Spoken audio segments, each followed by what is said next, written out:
Ok, muy buenas noches amigos de Charlas de Leyenda. Ustedes perdonen la tardanza, pero tenía algunas cositas que hacer.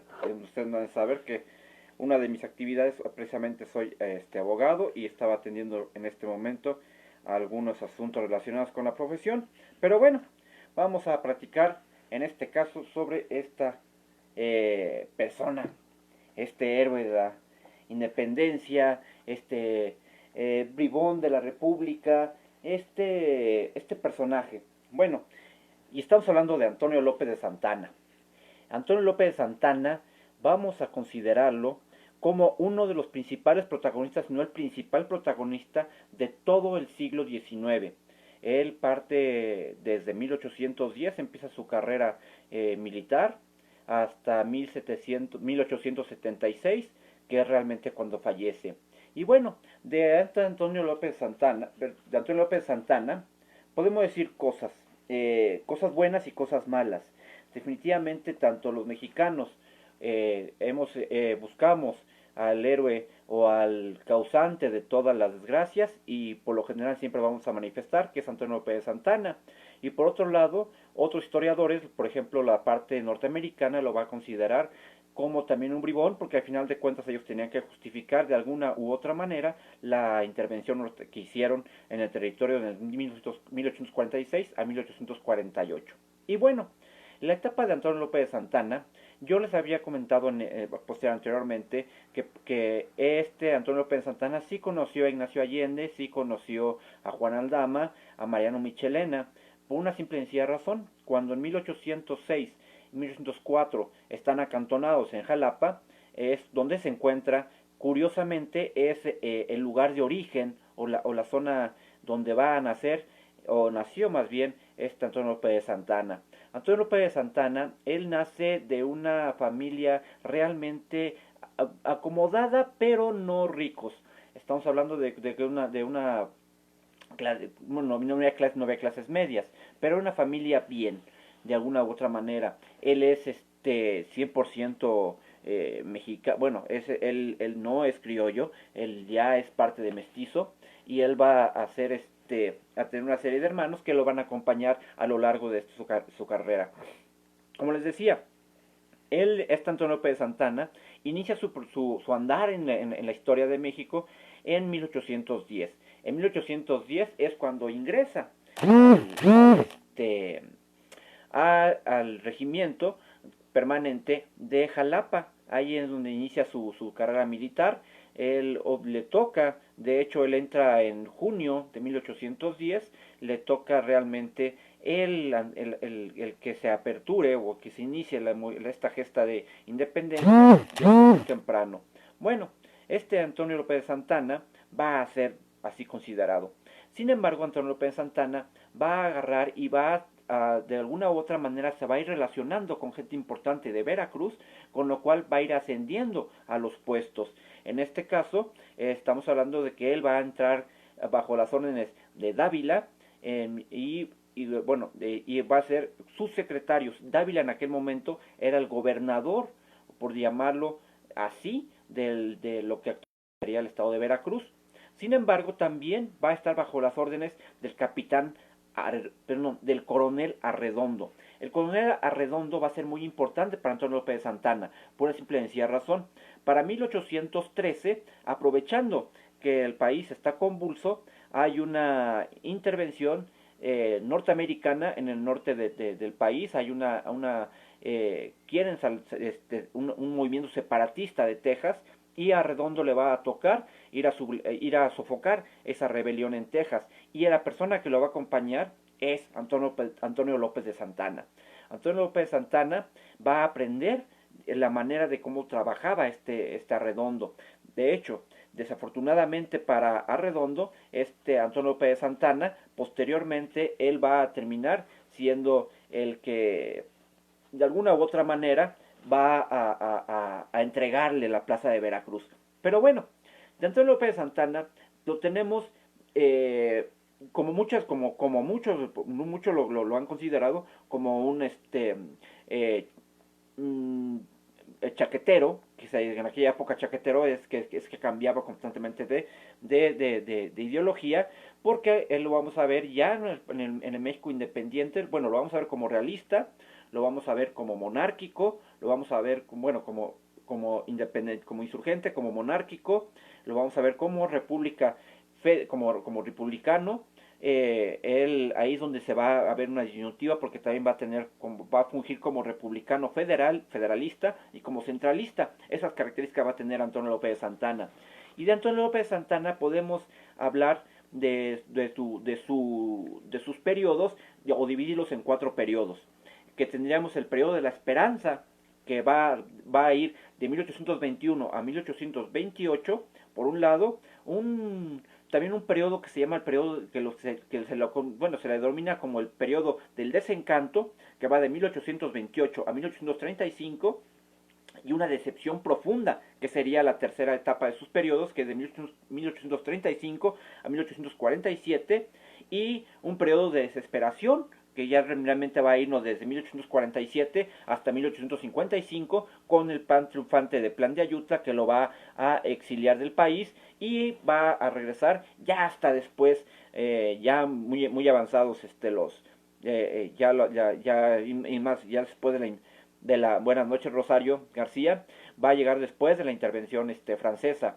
Pero bueno, curiosamente, de este Antonio López de Santana, erróneamente se le considera que él ocupó la silla presidencial durante 11 periodos, o 11 veces fue electo. Está equivocado, normalmente no fue electo durante 11 periodos, solamente fue electo durante 6 periodos. La diferencia es que la gente que dice que 11 periodos es porque en algunos casos Santana tenía la costumbre de ganar la presidencia y no ocuparla, dejar al vicepresidente. Y en este caso va a aparecer cuando él gana la presidencia en 1832, a la muerte cuando acaba el gobierno de Anastasio Bustamante, es que va a poner al vicepresidente, a Valentín Gómez Farías, y Valentín Gómez Farías tiene unas ideas muy contrarias a lo que planteaba Antonio López de Santana, por lo cual Santana va a tener que regresar a la presidencia de la República. Y entonces teníamos el primer periodo que ocupa Antonio López de Santana, lo va a ocupar de 1833 a 1835.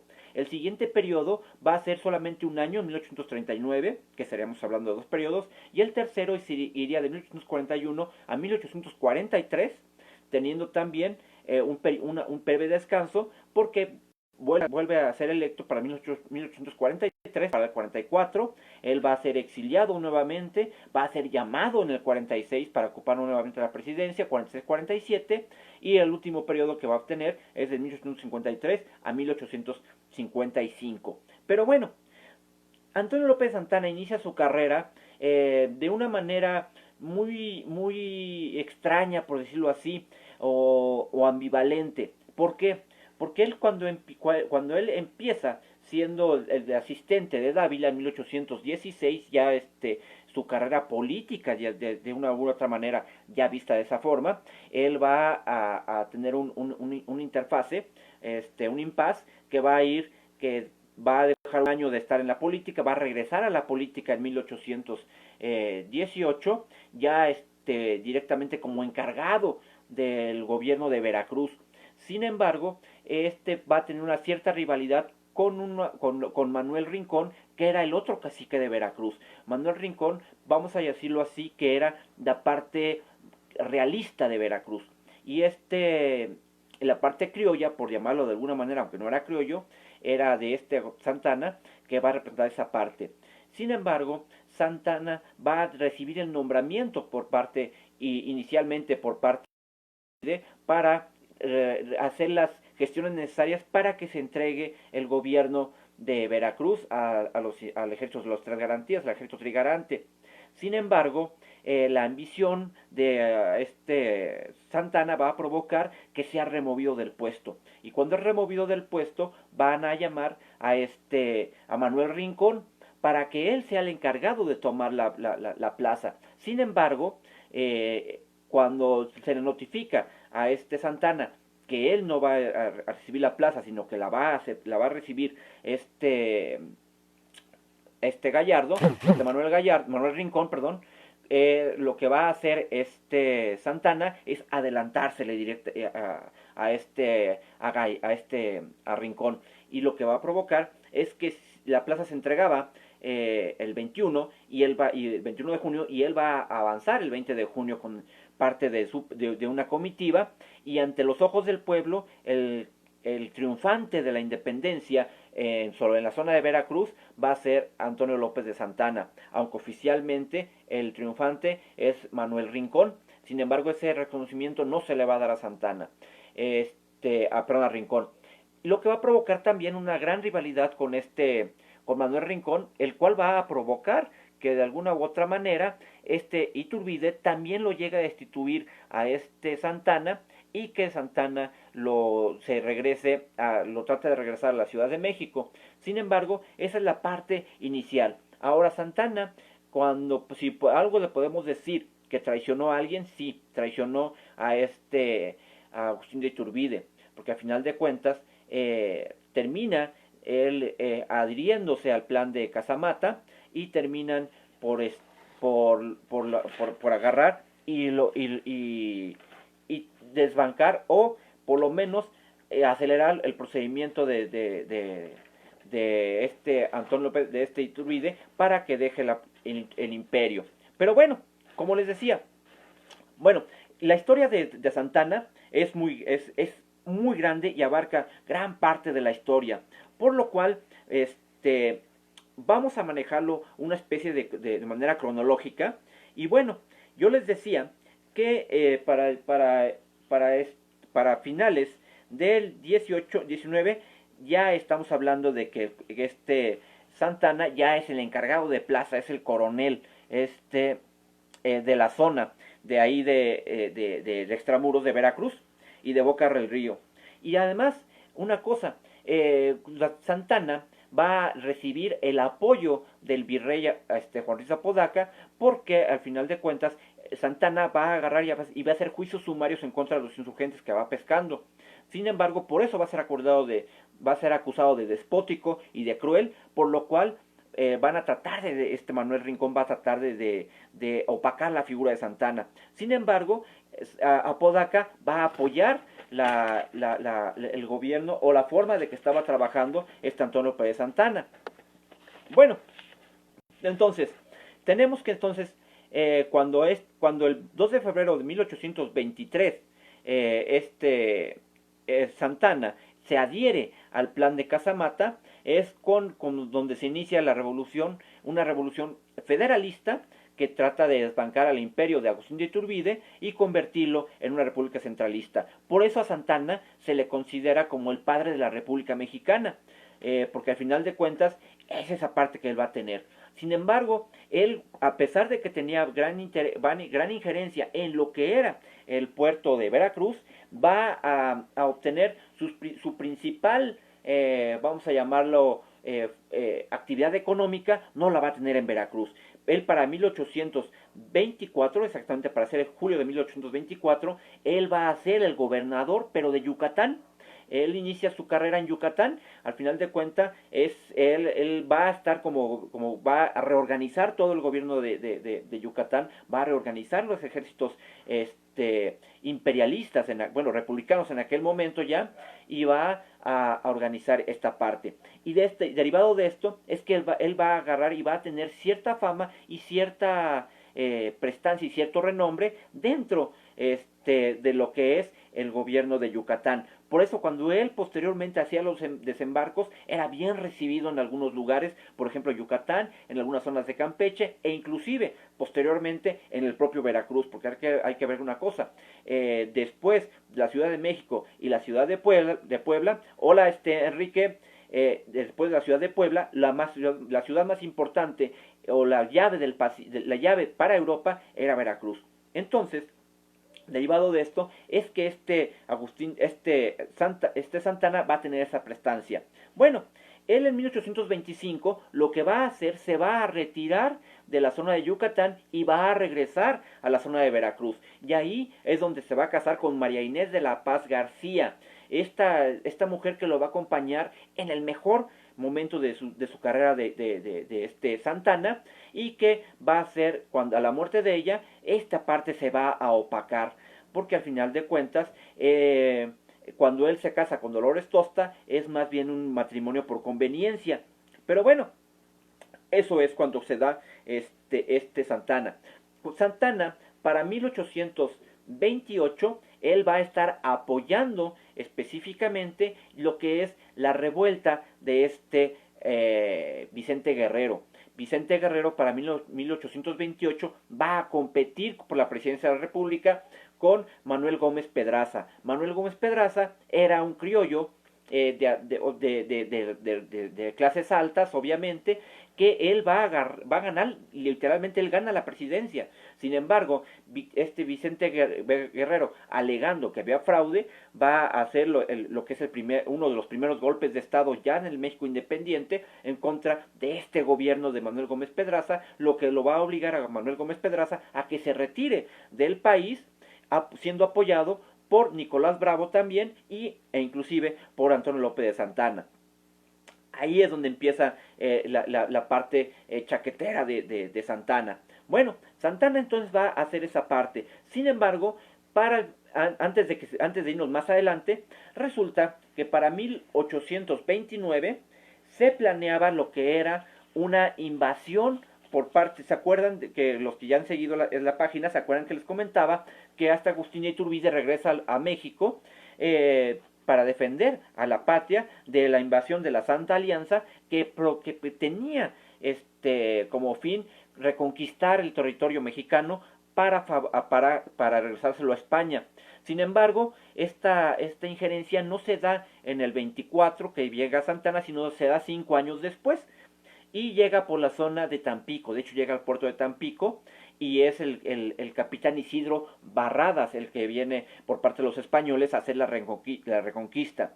Sin embargo, resulta que en el territorio que llega Barradas no había presencia del ejército mexicano, por lo cual se tiene que desplazar el cantón de Jalapa, el cantón de Veracruz, hacia el norte del país, pero era época de lluvias, y en esa época los caminos estaban completamente anegados para poder avanzar hacia el norte. Entonces, lo que se le va a criticar a Santana, y se le va a decir como que fue una locura lo que hizo, pero le salió bien, fue que va a agarrar y entre los barcos, que realmente entre la flota española, él va a atravesar con la flota mexicana y va a desembarcar cerca de Tampico y va a enfrentarse a este ejército. Allá no hay que olvidar que ya lo está esperando Mier y Terán, que es también un capitán, un general mexicano, que se va a aliar con Santana y van a vencer a Isidro Barradas. Al final de cuentas, va a ser sorprendido en la noche Isidro Barradas, va a ser vencido Isidro Barradas y va a ser devuelto a España. Y en estos ires y andanzas, como es en Tamaulipas, a Antonio López de Santana se le va a conocer a partir de ese momento como el benemérito de la patria, un nombramiento que nunca le quitaron. Al final de cuentas, él va a tener ese nombramiento mucho antes que el propio Juárez haya obtenido el de benemérito de las Américas. Simplemente él va a tener el del héroe de Tampico y benemérito de la patria.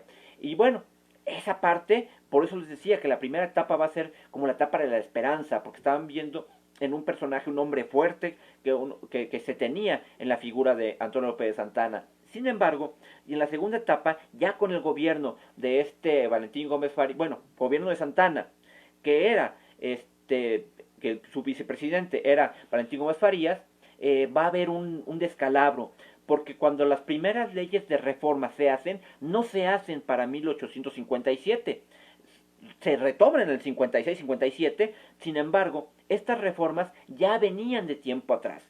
Estamos hablando de que estas reformas venían de 1833 con el gobierno liberal y masónico de Valentín Gómez Farías, el cual va a promulgar esas leyes de reforma, por lo cual obligan a Santana a retomar la presidencia de la República y derogar las leyes de reforma de Valentín Gómez Farías. Y esta parte es la que se va a conocer como esa primera parte. Ahora, también para el 1838, allí, bueno, vámonos antes de llegar al 38, vámonos al 36. ¿Qué pasa en 1936? En 1936 es una de las etapas más oscuras, porque cuando estamos hablando de que es la separación del estado de Texas. La base económica del estado de Texas, estamos hablando que eran los campos algodoneros, y en este caso estamos hablando de que también la base económica es el esclavismo. No hay que olvidar que una de las principales proclamas que tiene la independencia de México nos habla precisamente de de la libertad, de la abolición de la esclavitud. Tanto Hidalgo como el propio Morelos, y como quedó consagrado también en la Constitución de 1824, nos estamos hablando de que ya la esclavitud en México estaba abolida. Sin embargo, al Estado tejano no le convenía, al final de cuentas, seguir perteneciendo a esta parte donde se encuentra el esclavismo, porque es base de su economía, por lo cual ellos buscan de alguna u otra manera separarse de lo que es la República Mexicana para poder ellos poder seguir con el esclavismo. Siempre ya había habido un coqueteo de la separación de Texas, los digo, desde la época de Arredondo en 1813, que se tratan de separar. Para 1836 es bueno, también Morelos también algo se había hablado sobre la separación de Texas, pero bueno, para 1836 es cuando se da de manera formal la separación de Texas. Estamos hablando de que entonces el ejército mexicano, que salía desde lo que fue de la capital de la República Mexicana, la Ciudad de México, hacia el norte, fueron jornadas que fueron muy cansadas. Al final de cuentas se va a enfrentar Antonio López Santana va a tener una serie de batallas que va a ganarlas todas al final de cuentas. Él va a tomar prisioneros en la zona de Goliat, y posteriormente en Bejar va a tomar presos, va a ser una gran batalla, va a ser mucha matanza, y va a llegar a lo que se conoce como el Álamo, que al final de cuentas era un fuerte muy pequeñito, con poca presencia militar, pero que estratégicamente se interponía entre Samuel Houston y lo que era el ejército mexicano, porque al final de cuentas era una línea de abastecimiento que podía tener Samuel Houston, por lo cual se decide a atacar este fuerte. Obviamente la advertencia es que entreguen el fuerte, y si no lo entregan, pues van a ser barridos. Deciden, al final de cuentas, resistir ahí los tejanos, y terminan siendo avasallados y masacrados por el ejército mexicano. Personajes como David Crockett, el mítico Daniel Boone, va a morir ahí en el Álamo. Se dice en algunas crónicas que él sobrevivió. Sin embargo, tenemos entre las bajas está establecido que David Crockett ahí fue.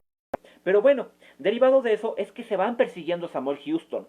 Sin embargo, el ejército de Santana viene muy cansado. Santana tenía una característica: Santana siempre estaba al frente del ejército. Él siempre iba hasta en la avanzada. Él como militar era un militar muy valiente, mal estratega, pero era muy valiente, y siempre iba hasta adelante. Derivado de ello es que cuando las patrullas le dicen que Samuel Houston va muy adelante, él dice, bueno, ¿saben qué? Ni modo, voy a tener que darle unas horas a Samuel Houston de que se vaya, mientras yo descanso y el ejército descansa. Él le dice a sus oficiales de mando que por favor, que él va a descansar, que estén muy atentos porque la gente de Houston está cerca. Al final de cuentas, a pesar de que va huyendo Houston, pues también Houston está regresando, hay patrullas de Houston en el caso contrario, ¿no? En sentido inverso. En este caso, cuando Santana se pone a descansar, lo que hacen sus generales y sus capitanes, ya como convencidos de que iban a vencer a Samuel Houston, lo que hacen es pues pulir sus espadas, bañarse, lavarse la cara, acicalarse, rasurarse, y completamente lo que fueron los guardias o los centinelas del ejército mexicano pues se quedaron dormidos. Y el problema es que Samuel Houston no estaba tan lejos. Samuel Houston estaba escasamente a 1 kilómetro de distancia de Antonio López Santana. Cuando las patrullas de Houston se percatan que que el ejército mexicano está completamente en descuido, se van acercando en extremo silencio al ejército mexicano y literalmente ya cuando están sobre de él, simplemente se ponen a gritar, recuerden el Álamo, recuerden Goliat, atacan al ejército mexicano en la zona de San Jacinto y termina perdiendo el ejército mexicano.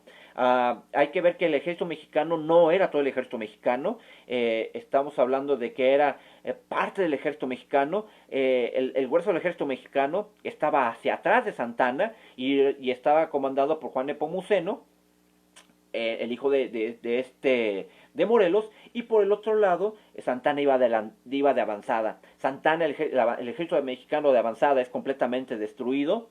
Santana literalmente tiene que huir de la zona en 1836. En esa huida que va a tener Santana es que va a agarrar y va a ser capturado por una patrulla yanqui, o tejana más bien, porque resulta que él se disfraza de arriero, aparentemente. Simplemente se le olvida un pequeño detalle. Nunca se cambió la camisa.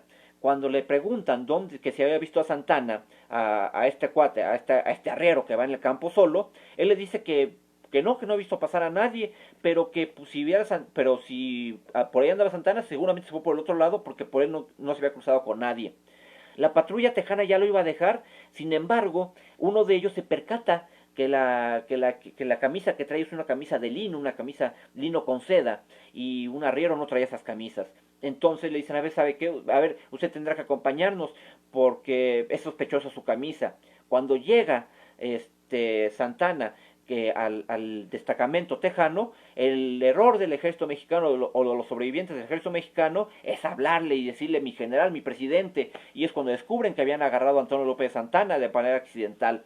Bueno, ahí en ese tiempo va a estar Antonio López Santana, va a estar prisionero de los tejanos, va a ser al final de cuentas vejado, no le van a dar la característica de presidente que tenía y lo van a de alguna u otra manera van a quererlo obligar a que él firme un tratado donde acepte la independencia de Texas.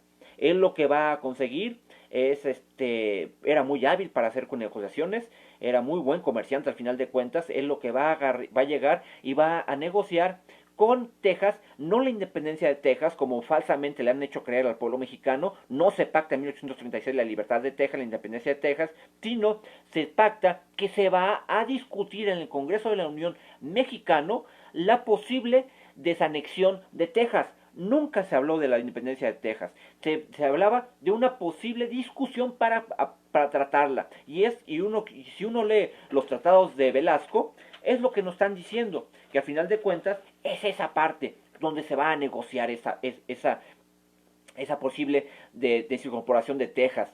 Pero bueno, eso lo que va a conseguir es que al final de cuentas Santana sea de alguna u otra manera rescatado por el gobierno de Norteamérica, se ha mandado a Estados Unidos y de ahí posteriormente va a ser regresado a México. Él, a sabiendas de que una firma del presidente sin el aval del Congreso de la Unión no tenía ningún valor, él es que firma los tratados de Velasco. Al final de cuentas, estamos hablando de que es un presidente que se encuentra en presidio, es privado de su libertad y de sus derechos civiles, no puede mandar obviamente, y es por lo mismo que él se atreve a firmar los tratados de Velasco. Si hay algún tratado donde se ceda o se incorpora alguna parte del territorio nacional y donde esté estampada la firma de un presidente, es en los tratados de Velasco. Sin embargo, esos tratados de Velasco son carentes de valor, no tienen ningún valor esos tratados de Velasco. Tan es así que en el 47 se va, ya en el Tratado de Guadalupe Hidalgo, se va a hablar ya de manera formal sobre la desincorporación de Texas y la anexión de Texas al territorio norteamericano. Pero es hasta ese momento, no antes. Pero bueno, él va a ser liberado posteriormente y de alguna u otra manera va a regresar al territorio nacional. En el territorio nacional, cuando él llega, se encuentra con un país que está en completo estado de ingobernabilidad. Por ejemplo, él va a tener, para 1837, va a tener una sublevación del estado de Zacatecas. Zacatecas le declara la guerra al gobierno central de México. Él va a tomar su ejército, va a ir a reprender al gobierno de Zacatecas y derivado de ello es que surge una leyenda una leyenda que tiene que ver con Zacatecas, tiene que ver con las reprimendas Zacatecas y tiene que ver con un beso. Y este beso tiene que ver porque en 1837, cuando ya tiene completamente dominado a Zacatecas, Antonio López de Santana hace una junta de notables en un lugar muy cercano que es lo que actualmente conocemos como Aguascalientes, y la población de Aguascalientes le va a decir que la gente de Zacatecas los trata muy mal, que la gente de Zacatecas no les da presta atención, que no hay servicios para Aguascalientes, no hay nada para Aguascalientes y que por favor quieren su independencia. Y lo dice la esposa de uno de los notables, no me acuerdo del nombre, creo que se apellidaba González. Le dice que estarían dispuestos ellos a hacer cualquier cosa. Santana de manera pues maliciosa le pregunta, viéndole a los ojos a la mujer, cualquier cosa será usted dispuesta a hacer para obtener la libertad de Aguascalientes. Ella dice lo que sea, presidente. Aprovechando Antonio López Santana que el marido de esta señora se va a la biblioteca, es que se levanta de la mesa y le da un beso en la boca a esta mujer. Cuando regresa el marido, ella muy sonriente le dice al marido, mi amor, resulta que ya tenemos estado, Aguascalientes es independiente de Zacatecas ya. Y ella le voltea a ver a Santana y le dice, ¿verdad, mi general? Al final Santana dice sí, al final de cuentas sí, acepta eso. Entonces Aguascalientes surge a través de un beso que le da una ciudadana de Aguascalientes, Antonio López de Santana. Y esto se ve reflejado porque cuando uno ve el emblema de lo que es el escudo de armas de Aguascalientes, en el cuartel superior va a ver hacia abajo dibujados unos labios acordándose de esta leyenda que tiene que ver con Antonio López de Santana, y con lo cual Aguascalientes obtiene la calidad de estado independiente, pero es hasta 1836 37 con Antonio López de Santana. Para 1838 viene también uno de los periodos también de gran auge para Antonio López de Santana. Estamos hablando de que es cuando se intenta hacer una tercera, bueno, una segunda intervención francesa. Siempre decimos que el segundo imperio, la segunda intervención francesa, no es cierto, es realmente cuando Napoleón Bonaparte invade España en 1808, él pretendía de alguna u otra manera de hacerse de las riquezas que existían en la Nueva España. Gran parte de eso es que él quería ya intervenir en la Nueva España, y la forma que lo hacía era a través de España. Eso podríamos decir de una manera indirecta sería la primera intervención francesa dentro del territorio mexicano, o la Nueva España en aquella época. La segunda se va a dar en 1838, donde aprovechando un conflicto que existe entre un panadero que reclama justamente una indemnización del pueblo mexicano, el ejército mexicano hacia su persona por la destrucción de su panadería, es que agarran, y él dice que solamente él pide que le paguen los destrozos. El gobierno francés, aprovechando la demanda de este señor, va a inventar pedidos extraños, va a inflar los números, y va de una panadería que insignificante le va a hacer una cuenta muy grande, que va a tratar de obligar al gobierno mexicano que se le pague.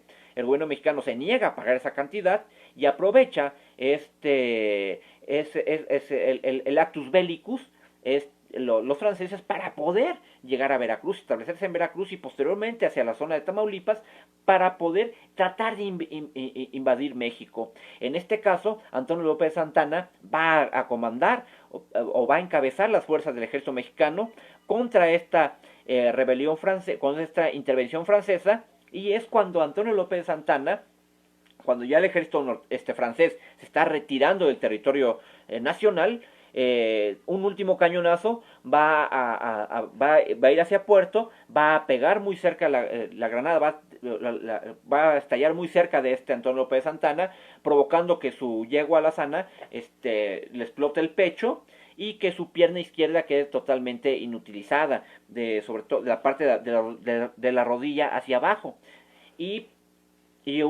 también va a perder uno de los dedos de la mano. Bueno, De ahí también es donde surge una arenga, porque Antonio López Santana, cuando se hace la amputación de la pierna, él siente que va a morir. Y él es cuando él agarra y esta arenga que dice que va a inspirar posteriormente a Francisco González Bocanegra para la composición del poema Mexicanos al Grito de Guerra, que se convertiría posteriormente en el himno nacional mexicano, lo que es parte del coro, que nos dice Mexicanos al Grito de Guerra, el acero a prestar y el bridón. Esa parte, él la dice Antonio López Santana, porque se siente que está muriéndose. Y él le dice, mexicanos, apresten el bridón, o sea, el caballo, el acero, tómenlo fuerte, y que retiemble en sus antros estamos hablando de sus cuevas, en el subsuelo, que la tierra al sonoro rugir del cañón. Estamos hablando de que esa parte del himno nacional mexicano va a ser tomada, como les digo, por Bocanegra, y va a ser, obviamente se le va a dar métrica, se le va a dar armonía, se le va a dar rima, y va a surgir posteriormente, en 1851, lo que es, en 1853, lo que es el himno nacional mexicano. Pero bueno, esa parte que tenemos ahí, de Antonio López Santana, que nos va a manejar para 1838. Para 1844, bueno, 38 también se va a proclamar lo que se llamaba una república centralista, donde va a generarse, además de los tres poderes que se tenían en la Nueva España, bueno, en el México independiente o en la República, que todos lo recordaremos que son los actuales que tenemos, que es el poder legislativo, el poder judicial y el poder ejecutivo, se añadió un poder más en lo que como llamaba la Constitución de las 7 leyes. Bueno, el poder más que se agregaba era el supremo poder. El supremo poder estaba constituido de 5 notables o 5 personas muy notables por la sociedad, que si los otros poderes no se ponían de acuerdo, para evitar que las decisiones de gobierno se hicieran lentas, va a provocar que de alguna u otra manera se aceleren estas decisiones. Ahora también, antes de seguir avanzando, yo estaba pasando por alto cuando Antonio López Santana toma Zacatecas. Literalmente la zona de Fresnillo va a ser saqueada las minas de plata. Más de 300,000 pesos van a ser llevados, literalmente van a ser llevados por Antonio López Santana a su hacienda del Encero, y ahí los va a tener, y ahí los va a malbaratar, y muchos jefes de Santana van a hacer lo mismo, que se van a robar literalmente la plata de Zacatecas. Por eso también es que a Santana se le va a considerar también como un ladrón. Pero bueno, esa parte que tampoco poco se habla de Santana. Sin embargo, pero bueno, ya estábamos con el rechazo de Santana hacia los franceses. Bueno, derivado de las leyes de esta constitución de las 7 leyes, posteriormente va a haber una revuelta, la revuelta de Cuernavaca, que va a provocar que Santana sea depuesto del poder y se vaya hacia la zona de Tumbaco, allá a Colombia, donde va a establecer una serie de haciendas que van a generarle bastante riqueza, sobre todo haciendas cafetaleras y haciendas algodoneras que va a tener en Colombia. De hecho, si algo que tenía Santana es que poco se le ha explorado esa parte. Santana siempre se le ha visto como el presidente, como el general desde el punto de vista militar. Se le ha querido encasillar desde el punto de vista político, cuando realmente Santana pues era más militar, le gustaba más estar en las refriegas militares. Él ganaba las presidencias y las abandonaba. Al final de cuentas, políticamente era muy corto Antonio López de Santana. Era inteligente para los negocios, pero era muy corto en cuestiones políticas, por lo cual abandonaba las presidencias de la República, dejando todo sumido en el caos. Bueno, entonces, gran parte de lo que hacía entonces también era irse a sus haciendas, y en este caso, cuando estuvo en Colombia y en la zona de Tumbaco, va a establecer este tipo de haciendas allá, y que al final de cuentas también le van a ayudar, porque al final también va a financiarse de esa parte de las haciendas para poder financiar sus movimientos o sus apariciones o reapariciones en lo que era la esfera política mexicana. Bueno, sin embargo, va a ser nuevamente llamado para 1944 porque resulta que había grandes conflictos porque no nos poníamos de acuerdo los mexicanos entre si queríamos una república centralista o una república federalista, lo que va a provocar que sea llamado nuevamente Antonio López de Santana para que gobierne el país. Va a llegar Santana, va a empezar a gobernar el país, va a tener muchos problemas para gobernarlo y nuevamente él se va a autoexiliar.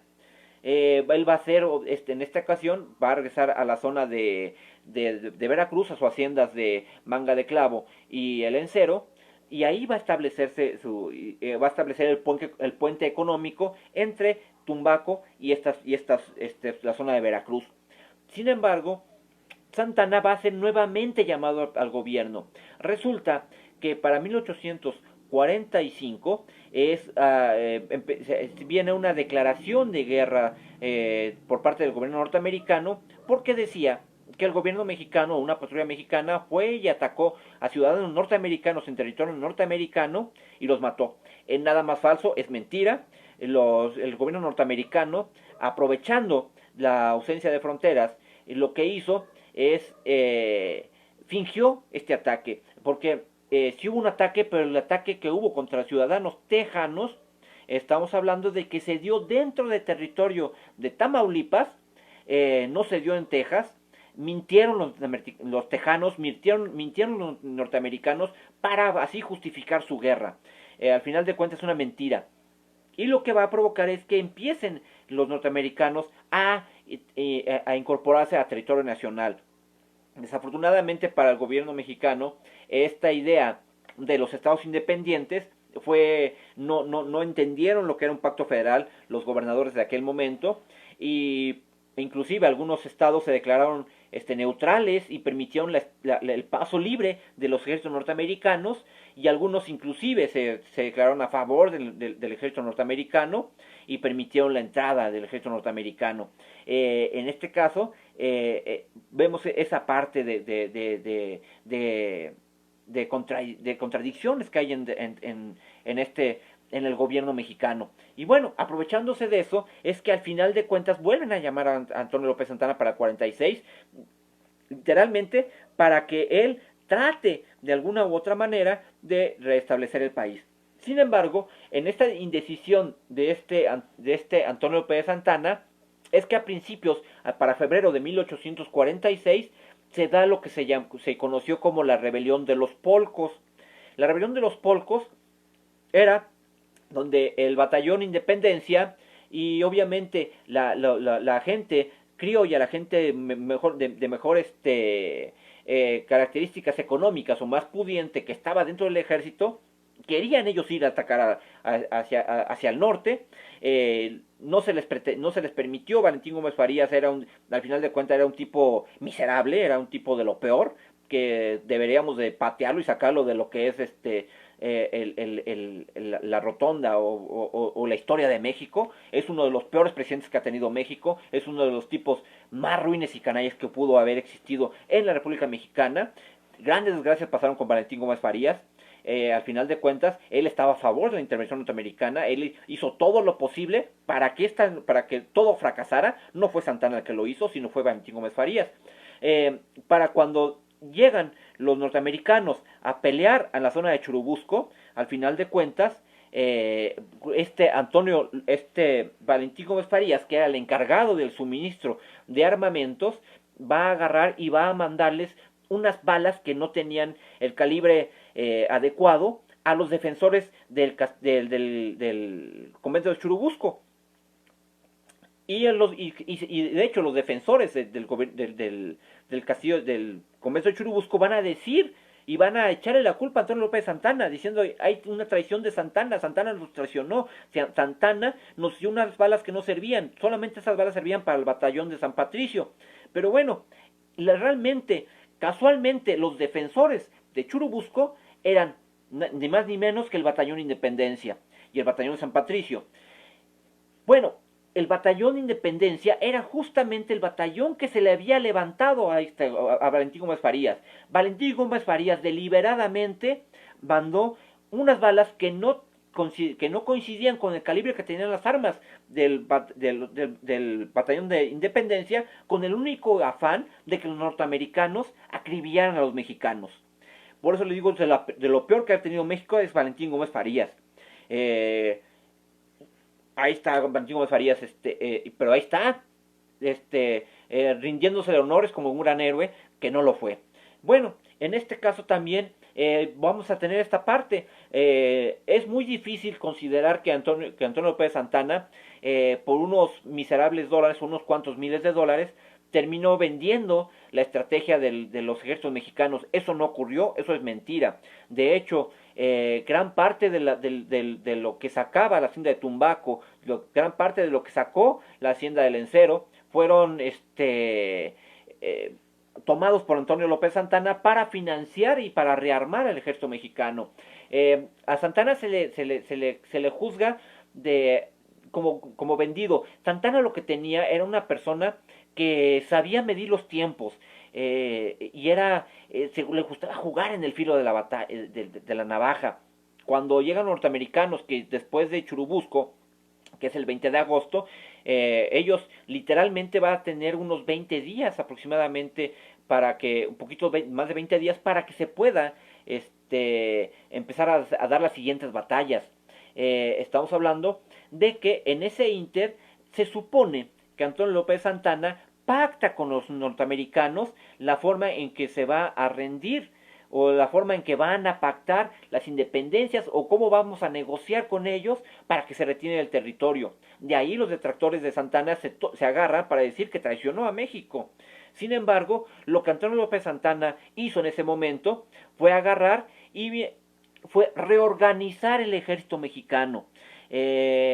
Desafortunadamente, la estrategia falló, porque Antonio López Santana pensaba que el punto natural donde podían atacar los norteamericanos, que venían de Veracruz, pues obviamente la entrada natural, estamos hablando que será por la zona de Pantitlán, la zona de Peñón de los Baños, y por allá concentró las defensas.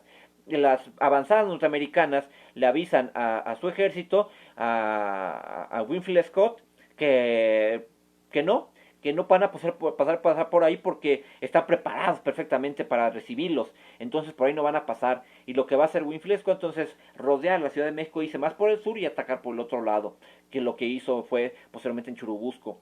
Pero bueno, entonces con Santana vamos a llegar a lo que es al día negro, el día negro, que es el 13 de septiembre de 1847. El 13 de septiembre, desde muy temprano, se empezó el bombardeo sobre la casa de Chapultepec. Hay que ver una cosa, por cuanto a los niños héroes, pues bueno, sí había cadetes, sí había gente muy joven. Estamos hablando de que, por ejemplo, Miguel Miramón tenía 14 años cuando interviene en la defensa del castillo de Chapultepec. Él está en la defensa. También están los nombres, por lo menos en papel, de los cadetes que dicen que se conocen como los 6 niños héroes de la independencia, del castillo de Chapultepec. Estos cadetes, es un mito que se va a crear 100 años después. Obviamente es una fantasía. Del único que se tiene un reporte real de cómo ocurrieron los hechos es de Francisco Márquez. Francisco Márquez va a estar al lado de Miramón, y precisamente en las memorias de Miramón van encaminadas a hablar de Francisco Márquez. En este caso, porque Francisco Márquez era su compañero. Ellos tenían un pequeño juego que no era, bueno, una especie de juego macabro. Resulta que ellos están escondidos en la cocina, y cuando están bajando los norteamericanos, inicialmente era una escalera de caracol donde solamente podía pasar uno. Entonces, cuando iban bajando los norteamericanos, ellos con las bayonetas los iban matando a uno. Se percata Miguel Miramón que del otro lado, por la puerta principal de la cocina, ya viene un batallón norteamericano. Lo que va a hacer Miramón, va a tratar de cerrar la puerta, y cuando está tratando de cerrar la puerta, una bayoneta norteamericana le atraviesa el rostro a Miguel Miramón. De hecho, si uno ve las imágenes de Miguel Miramón, o las litografías, sobre todo de daguerrotipo, que son fotos más fidedignas, vamos a ver que hay una parte oscurecida del rostro de Miramón, es precisamente donde entró la bayoneta norteamericana. Él aún con la bayoneta que atravesado por el rostro, trata de defenderse y trata de presentarles batalla a los norteamericanos, van a tratarlo de fusilar en el momento, sin embargo, por la edad y por la valentía que había demostrado, es que se le va a perdonar la vida a Miguel Miramón. Pero bueno, entonces resulta que también vamos a encontrar traiciones dentro del ejército mexicano, porque cuando la caballería tenía que defender la zona de San Cosme, no defiende la zona de San Cosme, sino se quedan esperando, porque para que ellos quieren esperar mejor momento para atacar a los norteamericanos, para quedarse con la gloria. En este caso estábamos hablando de Mariano Arista. En este caso es el que defendía la ciudad al final de cuentas con caballería, y por querer ganar la fama propia es que no sigue las instrucciones de Antonio López de Santana, y es que va al final de cuentas a terminar en desbandada del ejército mexicano. Ellos todavía, cuando ya había caído la casa de Chapultepec, van a tener una junta en lo que era la fábrica de tabacos de la ciudad, que después se había convertido también en una especie de polvorín. A los que somos de aquí de la Ciudad de México, posiblemente lo ubiquen perfectamente, que es la construcción de la Biblioteca México, que se encuentra en la Ciudadela. Bueno, ahí se van a reunir todavía los generales del ejército mexicano, a ver cómo se va a reorganizar el ejército para recontratacar a los norteamericanos. Se planea entonces que lo que se tiene que hacer es abandonar la Ciudad de México, volver a tener pertrechos, volverse a armar, volver a organizar el ejército y volver a atacar a la Ciudad de México. Santana comete el error de irse hacia la zona de Oaxaca, donde van a buscar que se les dé más hombres, porque Oaxaca se había declarado como un estado neutral contra los norteamericanos. Simplemente yo ni ataco ni defiendo, pásenle. Y el que era gobernador de Oaxaca, la que no saben quién era, pues nada más y nada menos que el benemérito de las Américas, el cual, cuando se entera que Antonio López de Santana va a pedirle ayuda para que se le dé dinero, que se le dé armas y que se le den hombres para organizar el ejército, Juárez, hermosa y monumentalmente, lo que ofrece es que si Santana pone un pie en territorio oaxaqueño, no solamente no le van a dar nada, sino en ese momento lo van a tomar prisionero y lo van a terminar fusilando. Lo proscribe a Santana. Otros estados empiezan igual. Al final de cuentas, Puebla también es otros estados que va a flaquear a favor de ejército norteamericano, y lo que van a hacer, y también los notables de la Ciudad de México y los políticos de la Ciudad de México y gente del Congreso de la Ciudad de México no va a apoyar a Santana y al ejército mexicano, sino todo lo contrario, van a buscar la manera de que el ejército mexicano sea vilipendiado y al final de cuentas sea destruido, con lo que va a provocar que Santana, para ese momento, estamos hablando, él tome la fatal decisión de autoexiliarse a Kingston, a Jamaica. Bueno, y ahí también surge, en esa batalla, surge la famosa junta o el desayuno de Desierto de los Leones. Este desayuno donde gente como Miguel Lerdo de Tejada, como Valentín Gómez Farías, como gente notables del liberalismo, de los liberales mexicanos, se entrevisten con Winfield Scott, que es el general que está dirigiendo los ejércitos norteamericanos, y le dicen que ya que está en la Ciudad de México, ya que está en el centro de la ciudad, ¿por qué? En lugar de nada más pedir la parte norte del país, ¿por qué no mejor se queda con todo? Ahí están los liberales entregando el país a los norteamericanos. Al final de cuentas, lo que va a provocar es que Winfield Scott mande un comunicado a lo que es el gobierno de Estados Unidos, y que James Polk, que era el presidente de Estados Unidos, literalmente le diga al gobierno, le diga a Winfield Scott, quedarme con todo el territorio nacional. No, hombre, estás loco, son 6 millones de indios, son 6 millones de ruedas cuadradas. La verdad, en lugar de ayudarnos, nos va a perjudicar. Mejor nos quedamos solamente con lo despoblado. Y fue con lo que se quedaron al final de cuentas, con los territorios del norte del país. Si a Santana se le puede acusar de que vendió algo, sí lo vendió.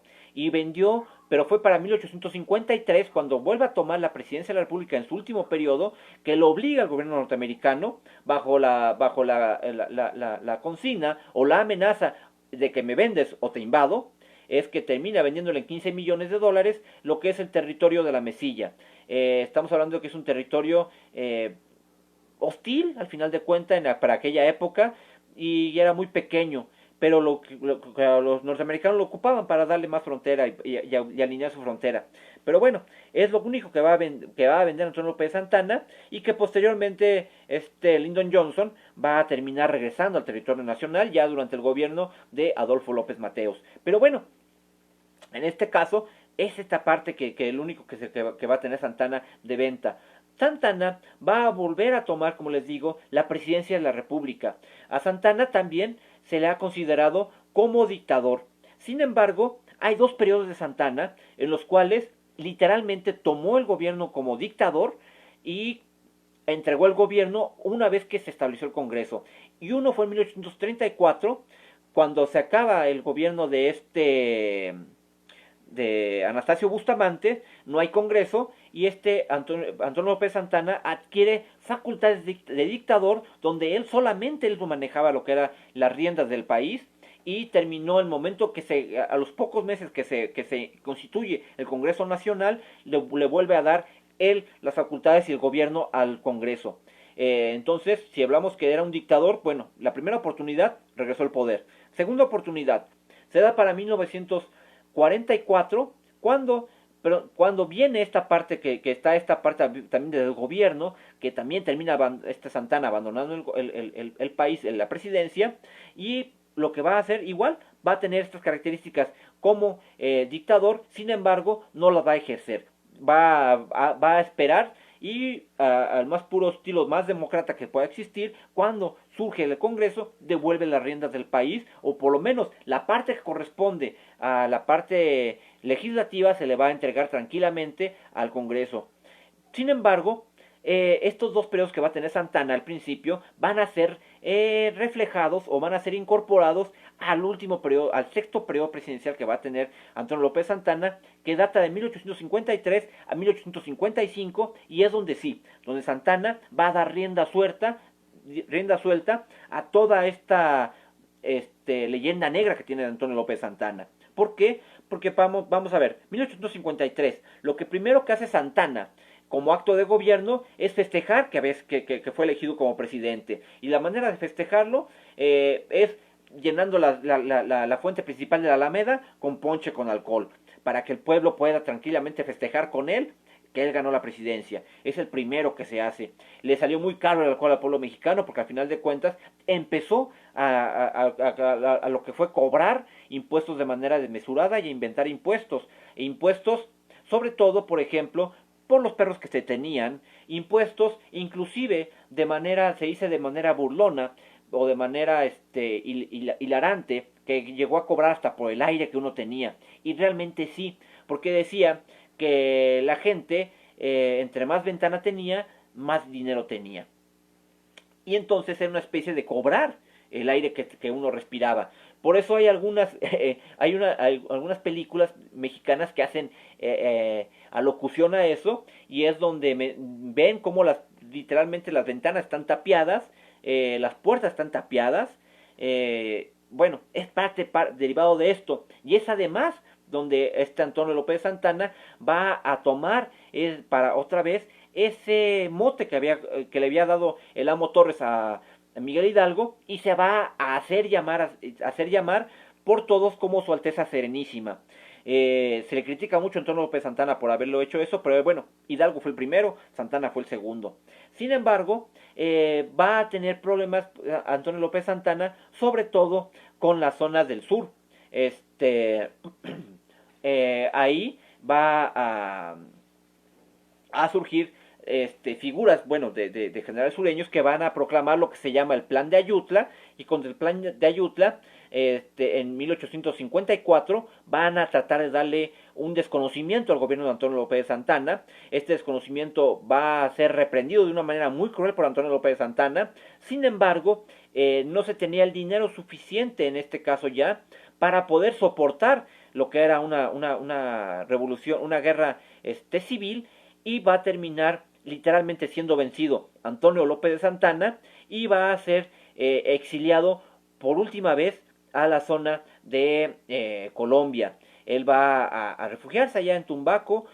Sin embargo, en este caso estamos hablando de que para 1850 su primera esposa, María Paz, bueno, Irene ya había fallecido, y Antonio López Santana lo que había conseguido era, al final de cuentas, de alguna u otra manera, le había guardado luto a doña Irene por el largo periodo de menos de 15 días, porque al final de cuentas va a terminar Santana, linterna, ahí está, va a terminar Santana casándose al poco tiempo, por lo cual va a ser muy mal visto. Él va a agarrar y va de alguna u otra forma va a pretender una muchacha que es Dolores Tosta, y va a casarse con ella. Ella era muy joven en comparación con él.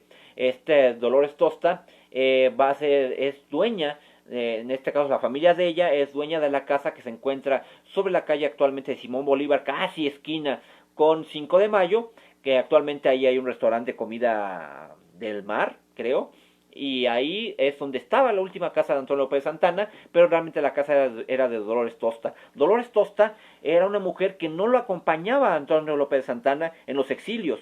Al final de cuentas, pues había compromiso de parte de ella, pero no había amor. Pero bueno, esta parte que se va a dar entonces con Dolores Tosta. Él va a irse a la zona de Tumbaco, va a llevarse en este caso a su yerno y a su hija, a una de sus hijas, que al final de sus días van a ser realmente las que lo van a mantener a Antonio López Santana, porque él, por ejemplo, para la dote que él da para el matrimonio de su hija, estamos hablando de 10,000 pesos, y al final su hija termina pasando una pensión al año de 500 pesos, y lo poco que le daba que todavía le daba algunas personas afines a Antonio López de Santana. Pero bueno, Antonio López de Santana va entonces a ser exiliado. Él va a tener un par de intentos más de regresar a la ciudad, de regresar a la escena política en su vida. Uno de los intentos se va a dar para 1864. ¿Por qué? Porque él va a agarrar y va a ofrecerse como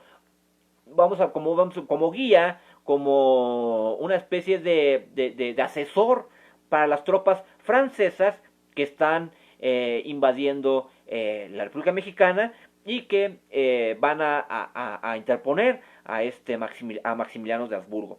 Y en este caso, él se va a ofrecer.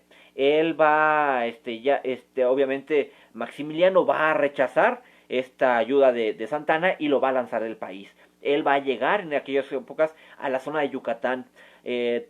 Como les comentaba, su escena política de Santana empieza en Yucatán, siendo su gobernador en 1824. Pero bueno, entonces, él cuando llega a Yucatán va a pedir la ayuda del gobierno de Yucatán. La gente de Yucatán acepta que Antonio López Santana se pueda establecer ahí. Sin embargo, como cuando viene esta negociación con el gobierno de Maximiliano, Maximiliano literalmente lo va a terminar lanzando del país. Pero bueno, eso fue en 1864. Para 1867, ya cuando el imperio se acaba, va a querer ingresar a la escena política y va a ser víctima de un juicio. Él va a llegar a Veracruz y lo primero que van a hacer la gente de Veracruz, el nuevo gobierno liberal de Veracruz, va a hacer tomarlo prisionero a Antonio López de Santana. Sin embargo, él va a ser acusado de infidencia, va a ser acusado de traición a la patria.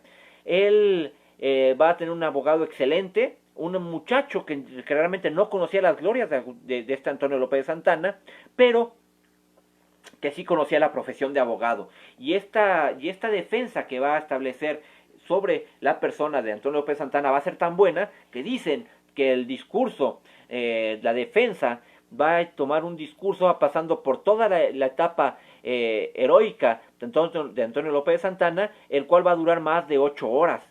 Entonces, esta parte, Santana no cabía en su cabeza que él, siendo una de las personas más notables, la uno de los más grandes héroes de México, fuera juzgado por traición a la patria, cuando él había dado su sangre por la patria, él había dado su pierna por la patria. No hay que olvidar que inclusive su pierna fue enterrada con honores allá en la década de los 1841, cuando él allá en el Panteón de Santa Paula, que se encontraba allá, adelantito de, por ahí por la zona de Garibaldi, por ahí estaría el Panteón de Santa Paula, un poquito más adelante. Pero bueno, él va a enterrar su pierna con honores, y en este caso, él esperaba que el pueblo mexicano lo tratara como tal, como el padre de la República Mexicana, como el gran demócrata que se creía que había sido, como el gran defensor de la patria. Sin embargo, no se le va a dar ese trato. Lo que va a conseguir es que ganar el juicio no se le va a considerar traidor. Sin embargo, tampoco se le va a permitir que se esté en la República Mexicana y va a ser exiliado nuevamente. Esto, afortunadamente, no corrió con la suerte de ser asesinado por Benito Juárez. Se le escapó a Benito Juárez, Antonio López Santana. Porque vamos, Juárez de alguna u otra manera buscó la manera de acabar con todo lo que podía, con personajes icónicos. En este caso estamos hablando de que a los caciques, la forma de controlar a los caciques era obviamente matando a Santiago Vidaurri. La forma de acabar con los conservadores era matando a su grande general. Estamos hablando de Miramón. De la forma de acabar con el fanatismo religioso era acabando, en este caso, con la fidelidad que guardaba para la iglesia Tomás Mejía. Sin embargo, Santana, que representaba toda esta parte, esta realea, todavía aceda de lo que eran los primeros conservadores o los primeros republicanos, o esta parte inicial que no compartía las ideas con ellos, se le escapó, y esa la representaba Santana. Al final de cuentas, no hay que olvidar que gran parte de los ejércitos de los conservadores literalmente era el ejército de Santana. Pero bueno, se le va a escapar. Santana va a regresar al país, aprovechando de que Juárez ya estaba muerto. Se va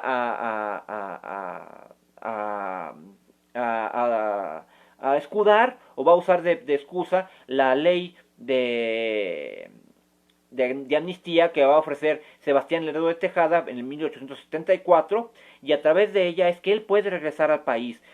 Sin embargo, él va a regresar en la pobreza. ¿Por qué? Porque a pesar de que se había robado mucho dinero, también fue muy ingenuo.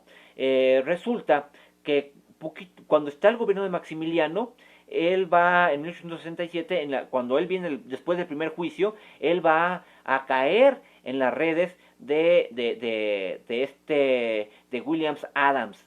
Williams Adams inclusive se va a aprovechar de Santana. Si uno ve, cuando habla uno, por ejemplo, de esta parte de estas industrias norteamericanas centenarias, una de esas industrias son los chicles Adams.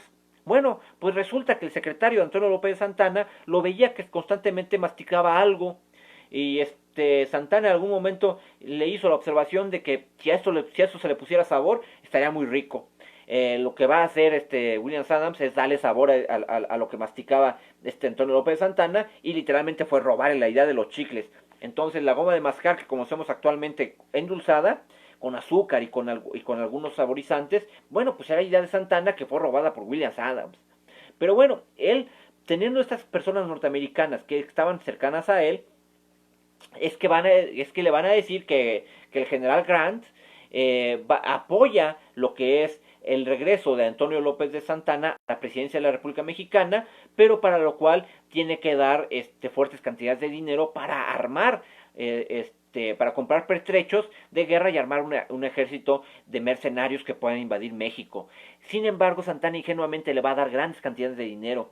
Literalmente, su fortuna de Santana se le va a dar a estos personajes norteamericanos para que se organice el ejército de expedición para reconquistar para Antonio López Santana el territorio. Sin embargo, esto nunca se dio, y obviamente, como esto era algo ilegal, jamás Santana pudo reclamar un solo centavo a estos generales o a estos personajes norteamericanos para que devolvieran el dinero. Entonces, por eso que Santana va a regresar literalmente en la pobreza.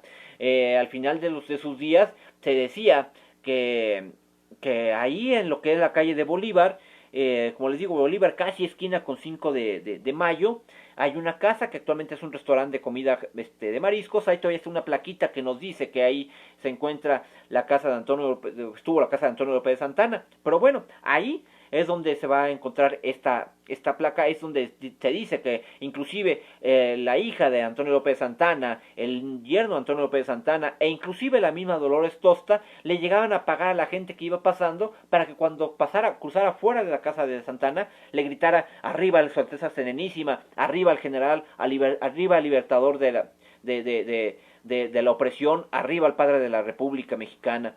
Bueno, eran gente que era pagada para que Antonio López Santana al final de sus días sintiera que fuera ese regocijo, que era reconocido y era recordado por el pueblo mexicano. Pero bueno, es lo que se va a dar con Antonio López Santana en los últimos días de su vida. Antonio López Santana, como les digo, al final de sus días él va a terminar falleciendo en la Ciudad de México, literalmente en el olvido y literalmente en la pobreza. Antonio López Santana, de haber sido la persona más importante del siglo XIX, él va a morir en 1876, ya casi en los gobiernos ya alcanzando los gobiernos de Porfirio Díaz, y va a llegar a esas épocas. Y bueno, esa es la parte que tenemos de Antonio López Santana. Como lo vemos, Antonio López Santana podemos considerarlo sí un héroe. ¿Por qué? Porque gracias a él se evitaron dos invasiones, la norteamericana, perdón, la española y la francesa en la década de los 20, bueno, en 1829 y 1836, 38, perdón. También tenemos grandes desaciertos de Antonio López de Santana, como el que era muy mal general. Ahí lo vemos, terminó perdiendo San Jacinto, no por culpa de él, sino por haberse quedado dormido, por haber sido ser humano y tener que descansar. La culpa ahí fue de sus generales, en este caso. Tenemos que también él va a perder unas batallas muy importantes, sobre todo la única batalla formal dos batallas formales que se van a dar contra el ejército norteamericano, las va a perder Antonio López Santana. La primera, teniendo el triunfo en sus manos, literalmente es donde sí se regresa, que es la Angostura. Es donde los norteamericanos dicen que ellos ganaron, nosotros los mexicanos decimos que nosotros ganamos. Sin embargo, es una victoria con tintes de derrota, porque termina retirándose el ejército mexicano. Y la otra es acá en la zona de Veracruz-Puebla, que es la batalla del Cerro Gordo. Esas dos batallas son las batallas formales que se llegan a tener contra el ejército norteamericano, las perdemos. Y eran comandadas por Antonio López de Santana.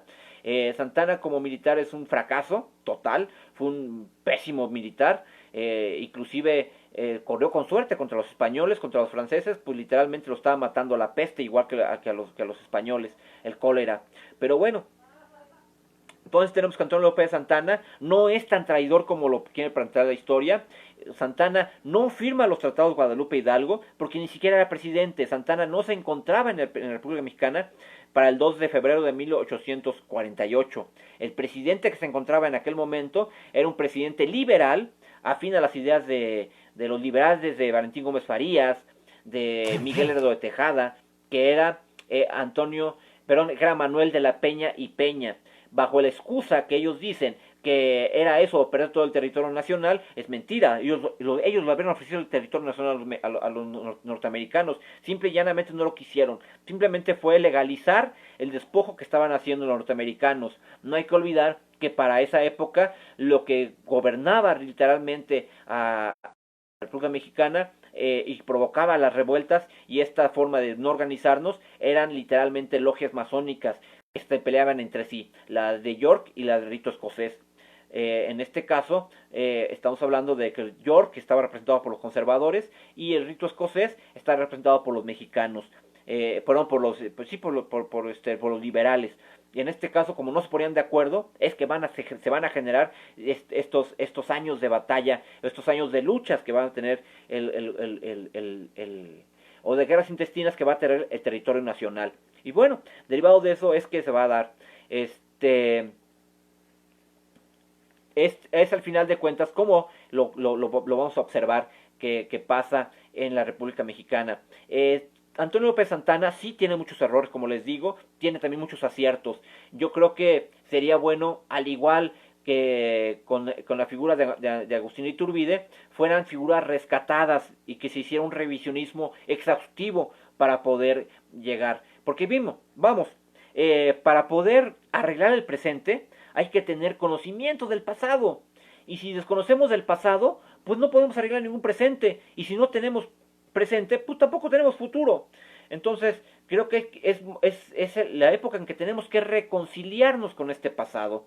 Hay que sacar del olvido a estas figuras. Hay que recuperar, obviamente, estas personalidades y poner también en su justo peso a otras personalidades o a otra gente que estuvieron en el pasado, como Miguel de Tejada o como Valentín Gómez Farías.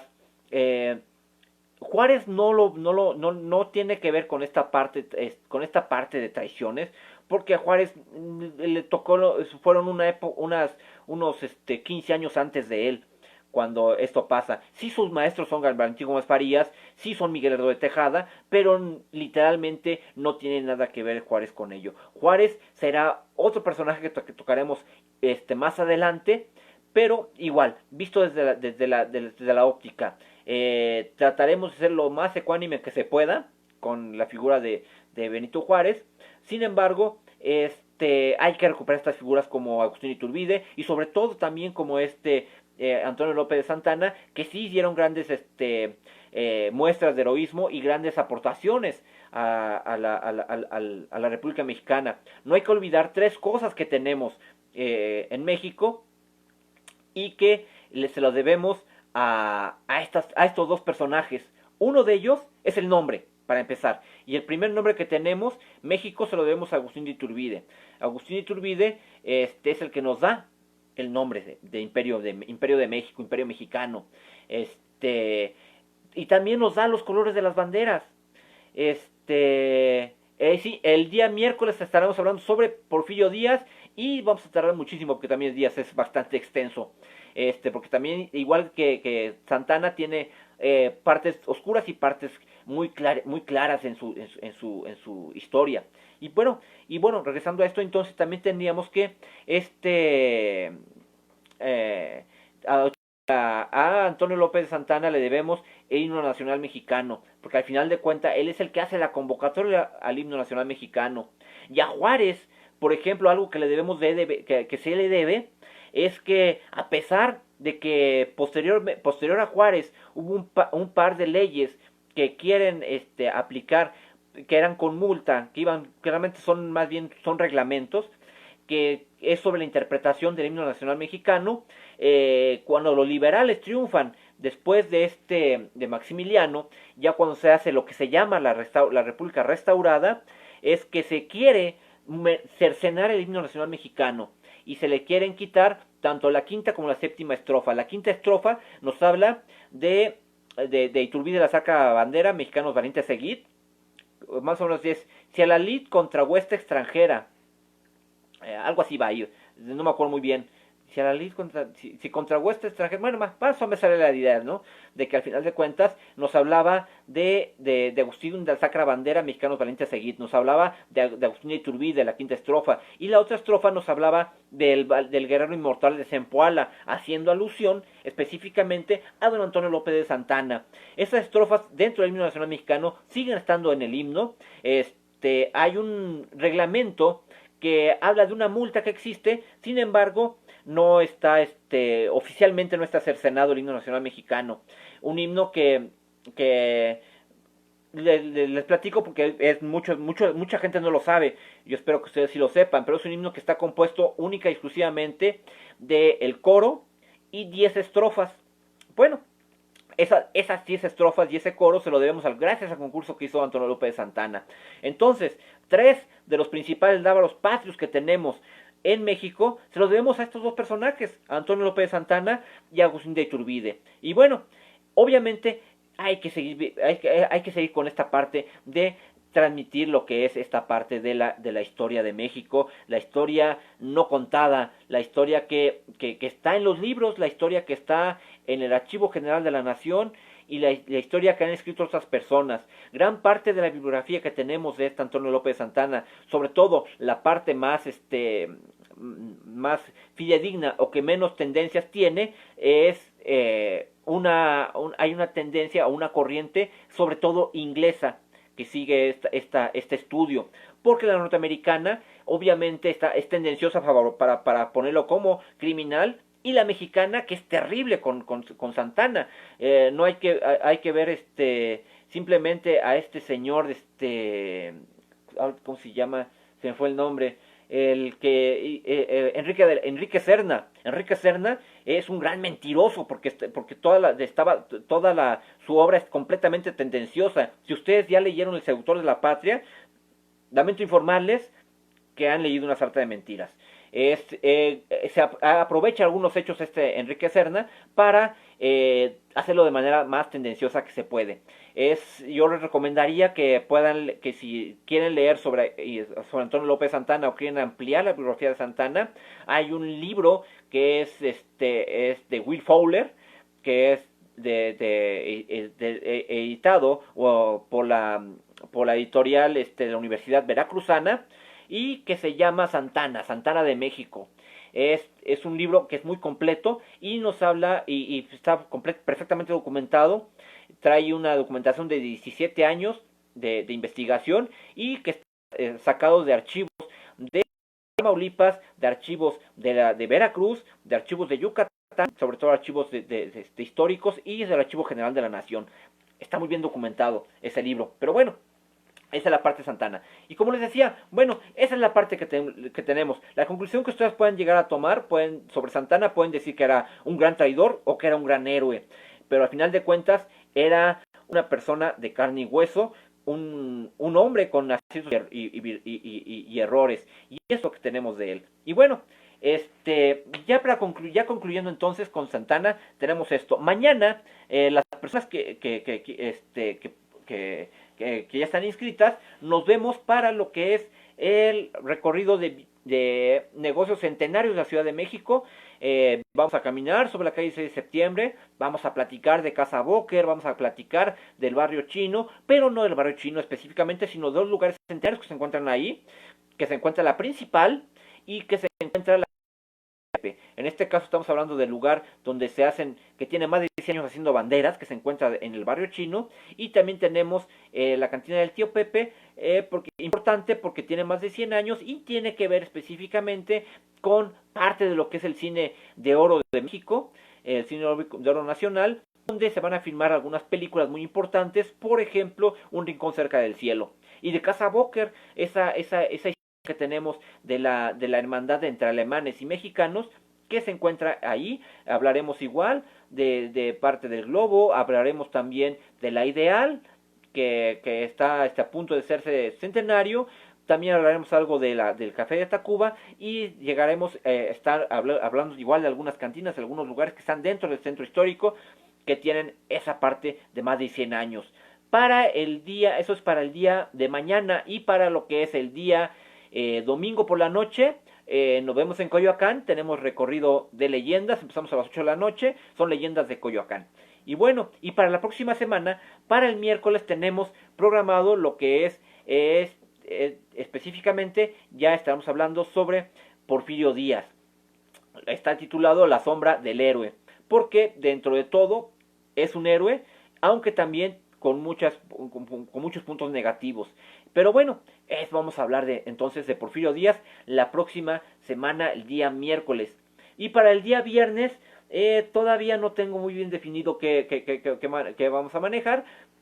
Yo lo publico en la página todavía, porque no sé si pretenda yo hacer algún resumen de lo que es la parte de la independencia, o ya entrando, como ya estamos ya casi a mediados de noviembre, de octubre, empecemos a hablar de la tradición de lo que es el Día de Muertos, y hablaríamos desde dónde. Yo creo que es mejor, ya hablamos ya sobre eso. Vamos a alejarnos un poquito ya de la independencia, vámonos a la historia del Día de Muertos, de dónde se genera. Vamos a hablar desde la época prehispánica hasta la época que actualmente tenemos, e inclusive cómo también parte de lo que es la modernidad se ha ido incorporando y nos han dejado algunas herencias, sobre todo, por ejemplo, este desfile que va a ser de grandes alebrijes que surgieron durante la filmación de esta película de James Bond, que de alguna u otra manera también estaba convirtiendo parte tradicional. Hablaremos también de la tradición de los Días de Muertos en algunas regiones del país, en Guerrero, en Coyoacán, en Xochimilco, en Mixquic, en Michoacán, y vamos a platicar sobre eso la próxima semana. ¿Qué les parece? Me, si les gusta, háganmelo saber. Y eso estaremos platicando entonces el próximo viernes. Entonces, bueno, sin nada más que decirles, les ofrezco una disculpa porque me empecé la transmisión un poco tarde. Es como les decías, que tenía una asesoría jurídica y se me prolongó un poquito el tiempo, pero ya acabando con esta parte del jurídico, ya me dediqué a sacar esta parte de la historia de México. Y bueno, pues agradezco mucho que se hayan, a todos que han estado conmigo, a Leticia González, a Enrique, que estuvo acompañándome también este día, a Rosario García, a Esbit también, que estuvo con nosotros, y también veo que también aquí a María Antonieta Fuentes, que son los que tengo aquí a la vista. Les agradezco mucho a todos ustedes por su atención, y bueno, entonces nos estamos viendo para el próximo miércoles. Y bueno, entonces, que descansen todos muy bien. Si tienen que irse a una fiesta, pues ya es tardecito, váyanse a la fiesta, váyanse con cuidado, acuérdense guardar las medidas de salubridad necesarias, y bueno, entonces que descansen, y bueno, espero que sea esto de su agrado, y buenas noches. Ya no tengo nada más que decirles, ya estoy divagando mucho. Bueno, que descansen, muy buenas noches, hasta luego.